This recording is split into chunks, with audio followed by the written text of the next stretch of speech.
Hey mate, sorry? Can I ask why you're doing this? Well, I believe innocent human lives are at stake, so that's why I'm standing up against abortion. Fair enough. Obviously, this is not for yourself. No, this is not for me. So you think other people shouldn't have an abortion? Correct. Right, so you Well, I don't think anyone should have an abortion, and I don't think Yeah, but anyone that- should be pressured by anyone else to get an abortion Oh, either. I'd agree with that. But it seems to me you want to tell other people what they can do. Well, I'm holding myself to the exact same standard.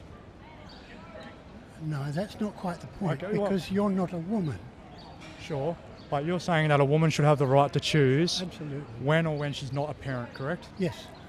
But the problem is when she's conceived a child in the womb, Yeah. being a parent is no longer her choice, it's a fact. That depends on your view of conception. Of course, we get back to that argument about when life starts. Yeah. Well, my stance is that conception is when the sperm fertilizes the egg within the woman, and that's when also life begins. Because And of course, you've thought about, all the Yeah. issues like rape, yeah. Yeah. that sort of thing. So what you said is the blunt core of it. A woman loses the right to make a choice. That's your position. Well, I don't think it was a right that should have ever been granted to begin with, because I could say the Well, opposite. before she conceives, Yeah. you don't question whether she has a right to choose to be impregnated.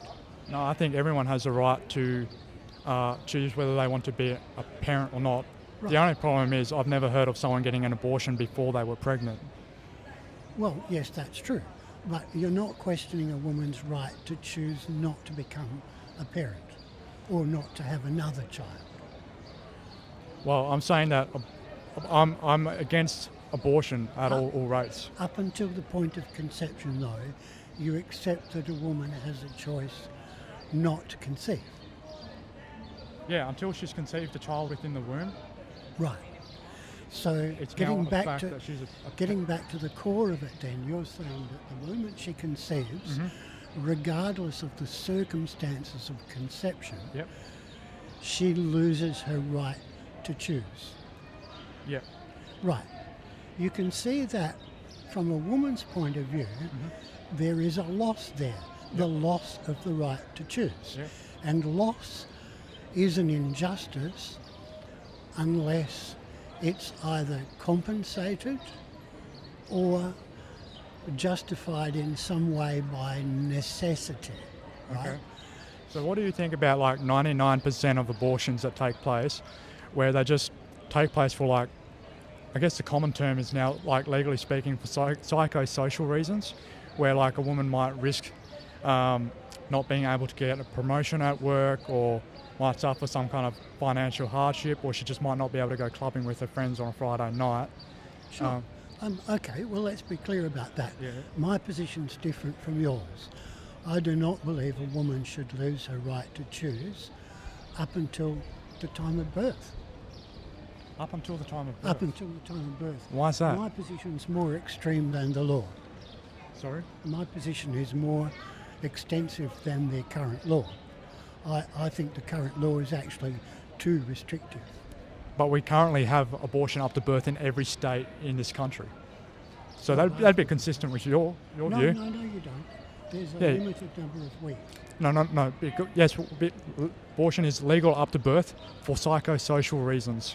Oh, all right, okay. Then And that's- I support that's- the current law. Yeah, and You that's don't. subject. No. I want to ban abortion from Yeah, the moment no. of conception. Yeah. So where I started then, the core difference between us is that you feel that you or the law or somebody should tell women what they can do and impose a loss of choice on them at a certain point, and I don't. Well, do you believe everyone should have like absolute freedom? That's really a silly question. It's philosophically meaningless. Obviously not. My position is that of John Stuart Mill. John Stuart Mill's position was that people should have absolute freedom up until the point that their behaviour begins to affect others. Yeah. And Well, at that I share the same position. Right. Because I believe that, you know, everyone has a right to life, and that, you know, a woman has a right to choose what she does with her body to an extent that it affects someone else. And in this case, John Stuart Mill goes further than that. Mm. He would accept the right to stand with your head upside down in a bucket of water yeah. because you're not affecting anyone else, right? But this is different because abortion is, while it's voluntary of a woman and her medical practitioners, Yeah. it's not voluntary of the child within her in the womb. No, okay, so we come back to the question of whether or not an unborn child is a human person. Mhm. This is always the core of the debate. Yep. You say they are, Yep. I say they're not. Okay, why would you say they're not a human? Okay, ever had a dog? Yeah, I've had a dog. Yeah. A dog is not a human. I would agree. So the questions are, what are the differences? Dogs have emotions. I think you'd agree with that. Yep. They express them. Yep. They can suffer Thanks, brother. and they can take pleasure in things. Dogs have many of the Yep. range of characteristics that we do. Mhm. So the question is, what then is the difference between me and, say, a dog, a non-human? Well, dogs, so far as we know, don't think conceptually. Yep. They don't anticipate the future particularly. Yep. They don't regret the past particularly. Yeah, yeah. They don't have a concept of social norms. A Yeah. dog doesn't care if you look at its ass, you know. Well, my distinction between a dog and a human, in terms of like value, is quite clear. I'm a Christian, so I believe we're made in the image of God, but like every other creature is not. Yeah, well, you're free to believe that, but it's an extremely Thanks, brother. it's an extremely abstract belief. It's a totally abstract belief. Yeah.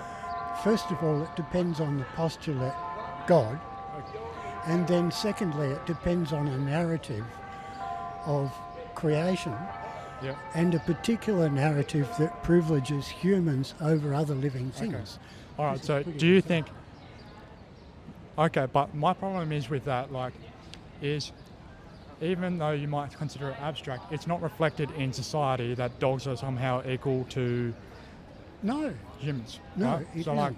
And I'm- it's not reflected in society that fetuses are either. Sorry.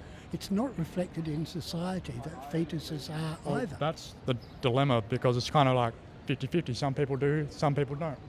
Well, we live in a society where the law, hypothetically, I'm not going to say in reality, but hypothetically depends upon what most people believe to be the case. So there will always be a minority of people who believe something that is not accepted by the majority, and they will be inconvenienced and perhaps uncomfortable with that. The fact is that most people in Australia Yeah. are content with the law as it is. Well, particularly I'm not. women. And I feel like No. the laws can always be contested. The only difference, obviously, you've got people who are vegetarian who'll be Me? like, that should be I've been a contested. vegetarian for 53 years. Well, I'm glad you put your money to your mouth, in terms of that regards. But I wanted to draw a point. Where do you think the value of human life comes from? Now that is an interesting question with some philosophical weight to it. When you use a concept like value, you need to talk about value to whom. Penny Wong, for instance, talks about the values that we allegedly share with the United States. Well, since they spend their time murdering people and actually announcing the fact to the world and of their intention to go on doing so, I don't think I share much values with the United States, you know. Yeah. But Penny Wong does. So value to Penny Wong and value to me are different concepts. Yeah. So the value of human life to Penny Wong appears to be less than the value of the commercial and diplomatic relationship with the United States. To me, the value of human life is rather higher than that. But still, your question remains, what, if I can rephrase it, what gives human life its value? Do you want me to answer that? You can answer it for you. Okay, my answer is that I don't think there is anything that, externally speaking, gives value to human life. I believe human life is valuable in itself. And like I said earlier, I believe that mankind is made in God's image. And because God has no causal explanation for his own existence, he just exists. Because we're made in his image, therefore there is inherent value to our existence as well. Interesting argument. Of course, it depends on the postulation of God, but we're not far apart on this. Thank you. We're not far apart on this because my answer would be that the value of human life is to the person who is alive. Obviously, a dead person doesn't value their life, it's ended. Yeah. A person, getting back to the point, unborn doesn't value their life because they're not conscious of it. A person who is alive values their life. So the value of human life is an experiential fact of a living person. Yeah. It's not, as you said, I agree, it's not external. Right. Do you think that, like, obviously, say there was a woman who values her own life, it's not like particularly in threat or anything like that, she just values her own life. Childbirth is dangerous. Yeah, I know that there are occasions where childbirth is dangerous, but my point in being, like, even from a secular, non-Christian believing point of view, there is a double standard between the value of human life when it's someone who has the agency to make that decision versus someone who doesn't. Yes, that's true. Yeah. Well, I don't think it's fair. I believe in universal equality, Well, human rights for everyone. going back to the woman losing her right to choose at a certain point that you judge to be critical, I don't think that's fair. A lot of things in life are not fair. My wife, for instance, is severely disabled. She has a hideous disease that is killing her slowly. Well, that's not fair. No. What can you do about it? Yeah, the only difference is no one is actively causing that hideous disease, right? I'm all for women's rights. I'm all for everyone to have rights, but I believe rights have to be limited, can only be extended so far until they contradict themselves, and that's why I'm against abortion, because I believe abortion is a contradiction to human rights. Right. Yeah, no. Because I think, not only is the child alive and has a right to live, but it has a will to live, and to have an abortion would impose against its will to live. That is arguable. I can see your point, and certainly children who are born prematurely, as I was in fact, do seem to have a will to live because, they survive quite often against the odds. But we're then weighing the rights of the unborn child against the rights of the living woman. And this merely is a matter of judgment then between how you weight those rights. Sorry? How you weight those rights, what weight you give to the rights of the woman against the unborn child. The woman, all of us in life actually represent a social investment. We are not only taught things by our parents and learn things through our own capacity, like language, but we also have formal education and we learn skills and we form relationships, all of which have value, none of which an unborn child yet has. So if we were weighting the value of the life of the unborn child against the living adult mother, who's, let's face it, not an old person. Women give birth between the ages of about the teens until, say, the early 40s. Well, we both agreed that life has inherent value. All of those things you described are actually external factors. My next question is, do you... Oh, no, they're not. Education? Learning, no, learning? because it's internalised. It is initiated externally. We all have the capacity. I'll agree to this extent. A child in the womb is probably not even aware of its own existence, but it still has a consciousness. It still has the capacity to learn. We don't retain memory for at least until we're 2 years old. I don't remember when. Actually, that's speaking from my experience. I know people find this bizarre. I can remember breastfeeding, and I was breastfed until I was 6 months old. Okay. Yeah, well, but there are still plenty of people who don't remember that. That's true. Yeah, My memory is very yeah. But do you believe, like, as much as we all have we all are entitled to certain rights, do you believe we also have a responsibility to uphold the rights of others? I do, but we have to be very careful with that. For instance, the United Nations accepts a thing called the responsibility to protect.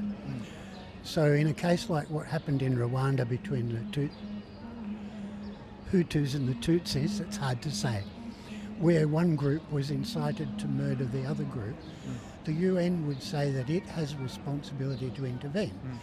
But of course the Security Council, being as it is, actually will, veto anything the UN ever decides to do that's worth doing anyway. It's a hopeless organisation for that reason. On the other hand, you get situations like the United States deciding that they need to impose a new government on Venezuela, because they don't like the one it's got. Well, most people would argue that the government of Venezuela is the business of Venezuelans. That's how democracies work. So I reiterated beforehand that I believe abortion is a contradiction of human rights. Yeah. Right? And you believe it's a toss-up between the woman and the child in terms of who gets rights and who has inherent value. Yes, and I have a rationale for voting in favour of the woman. Yeah, so my point is, when I say, do you believe if we have a responsibility to uphold the rights of others, I'm making the claim that the mother has a right, or not just a right, but she has a responsibility to uphold the child's right to life in the womb. I would agree that she has a responsibility to give due weight to it. However, she also has her own rights and responsibilities.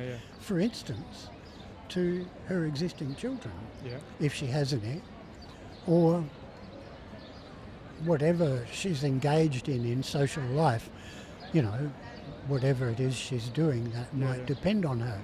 So it is a balance of judgment. I respect your position. You weight the rights of the unborn child over those of the mother after conception. I take the opposite view, but I can certainly see that your case is arguable. I'm not saying it's ridiculous. Well, I wouldn't say I over-prioritise the response, like the rights of the child. I'm trying to weigh them both in equal measure, but I also understand that the mother is the agent in this circumstance, and I know that. Hold on. Two things. Yep. One, you said she loses the right to choose at conception. Yeah, I believe she should, but at the moment she doesn't. She still has her right. Yeah. No. Yeah. Well, but still, she's you still believe the she agent. should. And of course, if she loses that right, she's no longer the agent. She loses agency at the point that she loses the right to choose, obviously. Yes. Well, I'm talking legally speaking, but we all have the capacity to break the law. Oh yeah, I enjoy doing it. So like, even if this was made illegal, she could still, by her own will, be an agent and have an abortion. Well, if we went back to those times, we would, of course, again have women dying, as they did, in horrible circumstances and in significant numbers, because the fact is, abortion is not rare.